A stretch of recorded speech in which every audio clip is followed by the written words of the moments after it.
Welcome to this edition of the Scientific Audiophile, where we are going to be reviewing the highly hyped Linsol Simgot EA500s. But first, let's do a quick unboxing.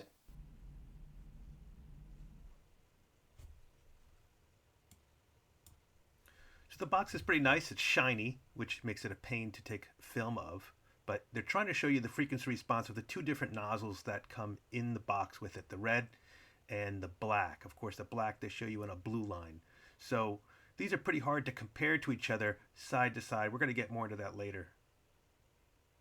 Nice velvet back, and inside you have these black and red little silicone pieces you can put onto your nozzles. They shouldn't fall off, but if they do, you could replace them.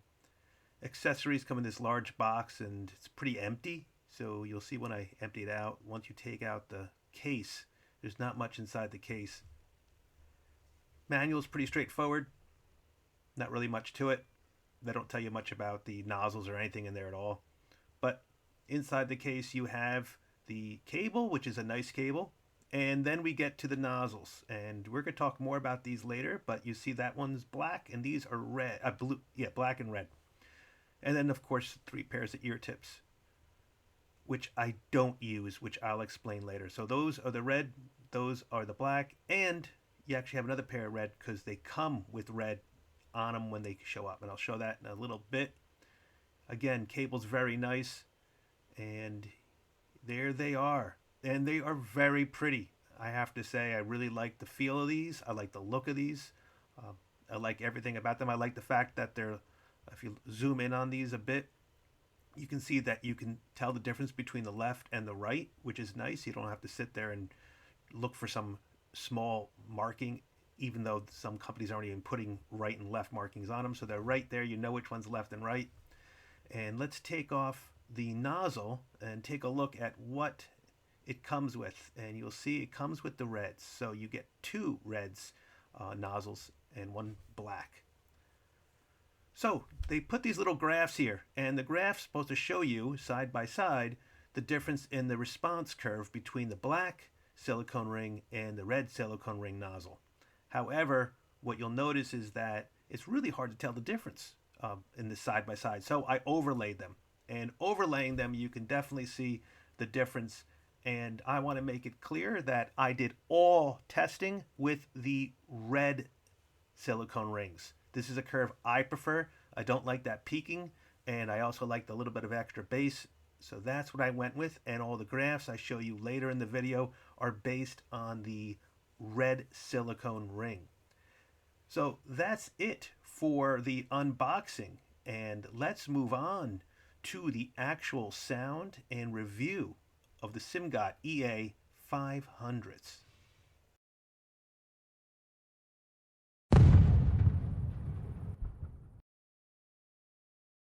Okay, in testing these earphones, I need to make something very, very clear. I did not use the ear tips that came in the box. I have fallen in love with these velvet ear tips, and I'll put the link in the description. I make no money off of any of those links. I'm not that kind of a reviewer. And I need to let you know, though, that anyone who knows anything about IEMs knows that fit is about 99%. You don't have fit, say they're just not deep enough into your eardrum, you could have the best IEMs in the world, and you're going to be like, where's the bass? You need to get fit. That's why I use these velvet ear tips. So I can't tell you anything about the tips that came with it because I don't like to use any of those cheap ones that come. It doesn't make any sense to me at all. But these are the best. These fit great. And because of that, I don't have to worry about saying, oh, a pair of IEMs have bad bass or bad this or bad that, because I know these fit. A reviewer should always use the same ear tips, and I'm going to tell you that a listener should always use the same ear tips. You don't know what you're listening to if you don't find a good pair of ear tips. And it's sad to say that these ear tips, for the 3 of them, 3 pairs, cost more than some cheap IEMs that are fantastic. But unfortunately, those cheap IEMs don't come with good ear tips, so you're going to have to go out and buy a pair of good ear tips. That being said, how do these guys sound? Well, They look awesome. We saw that in the unboxing. But for $90, they sound good. Take a look at the curve we have over here. So as you'll notice on the curve, the Simgots are just a bit below the Harman target, specifically in bass below 80 hertz.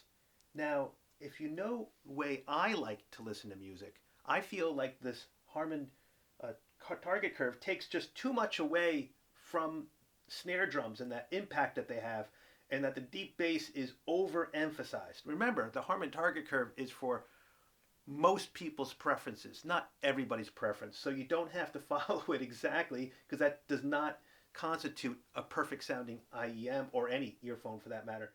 So let's overlap this graph with a lower cost IEM, a one that I actually like a lot, the 7 Hertz Critical 02s. And you'll notice that the Critical 2s follow the Harman target curve a little bit more closely.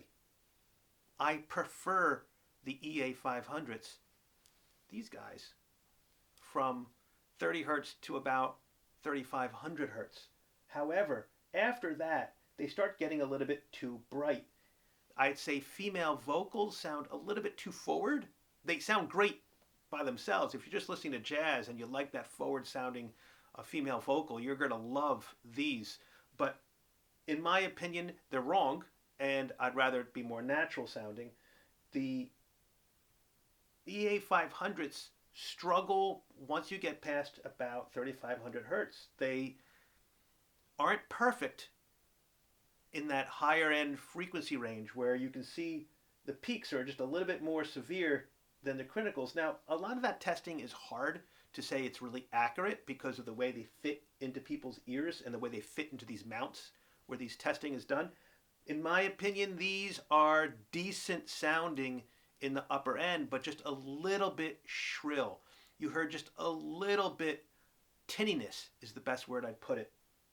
And overall, I'd have to say that there are $25 IEMs that sound as good as the EA500s. They don't look as good as the EA500s, but they sound as good as the EA500s. And so now you're asking me, are looks worth $70, $65? And I'd say no. This little aluminum casing is nice, but it's not worth $65. So I would not pay $90 for these. In my opinion, compared to the 7 Hertz 02s, I'd say they're more around the line of a nice $38, $40 pair of headphones, IEMs. The fact of the matter is that I like them, don't love them, and I think they're a little bit pricey. Once you start getting to the $90 range, you can start really picking out better quality looking and better quality sounding IEMs. So not a bad pair of earphones, but not $90 worth of earphones. So how do they rate? That's kind of a conundrum if you think about it. They sound pretty good, not perfect. They look great. They come with a bunch of cool accessories, but they're not going to get a red. I'm sorry. No, because of the brightness, they're going to have to get a bright wine. So I'm going to go with a Chardonnay. And not just any Chardonnay. We're going to go with a decent Chardonnay. Not a great Chardonnay, but a decent one. We're going to go with the Woodbridge Chardonnay 1.5 liters for only $11. That is a bargain of a wine. Wow, am I getting bright or something? And there's really no other choice but to pair that Chardonnay with a pan-fried sole with lemon and herbs.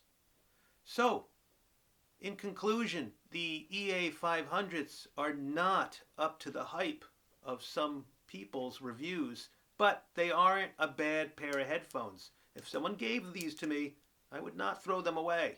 And Simgot did give these to me, so I'm not throwing them away. So that is all from this edition of the Scientific Audiophile. Please like, subscribe, and make sure you're notified of future videos so that you can become a better audiophile.